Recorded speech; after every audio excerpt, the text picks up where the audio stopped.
Hey, good morning. It's Friday, April 16th. Thank you for being here today. The everyday thought for this morning is to focus on how important is it to love God?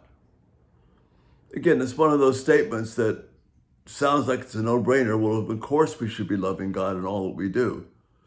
But do we incorporate that into our living, into our understanding of God, and especially to our parenting? You see, if you're requiring obedience without challenging your children and requiring the love of God, you're misrepresenting God, and you are shoving away the need to make the gospel center in your life and in your parenting and in your walk with God. Because without loving God, it is impossible to obey Him. Deuteronomy tells us, what does the Lord require of you but to fear Him and to love Him as you keep His commandments?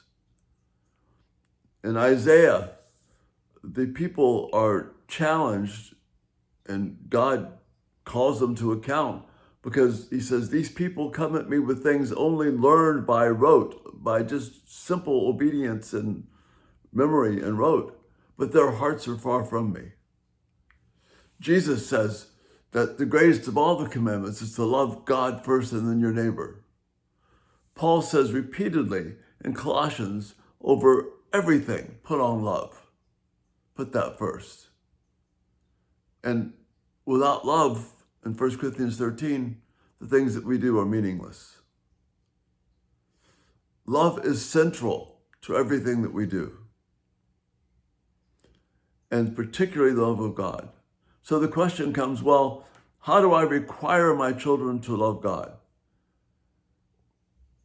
Because I can't produce that love in them. And that's true, you can't. Only the Holy Spirit can do that. But that's why you and I, both as we live our lives and as parents, have got to be totally dependent upon God to do what we cannot do.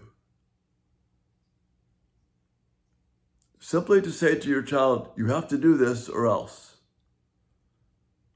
Or this is what it means to make things work today in the house. Or you're not being kind. You have to be obedient. You have to care for others first. All those things may be the right thing to say, but if they're not done out of a heart of love, then God says that you're not a part of Him. And you don't want to teach your children that they can follow God without loving Him. See, that's what Israel thought. They thought they could just keep the commands, do what He said, and they'll be fine. But love of God means know that my first inclination, my first desire is to bring honor to God with the things that I do and to love Him because of the love He's shown to me. This is more than just requiring do this and don't do that. This is how we get down to the level of the heart. Because what we're after here is not your children's obedience, but their heart. What God requires and is most concerned for me is not my obedience, but my heart.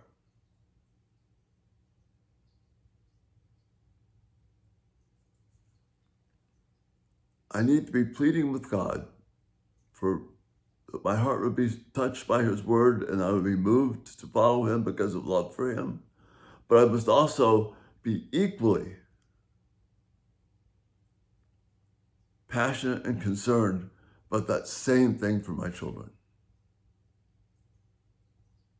Simply to say, have obedience and hope that they'll love God later has it backwards.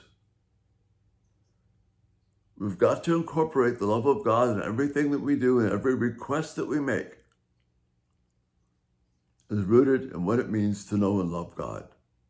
That's the basis of obedience.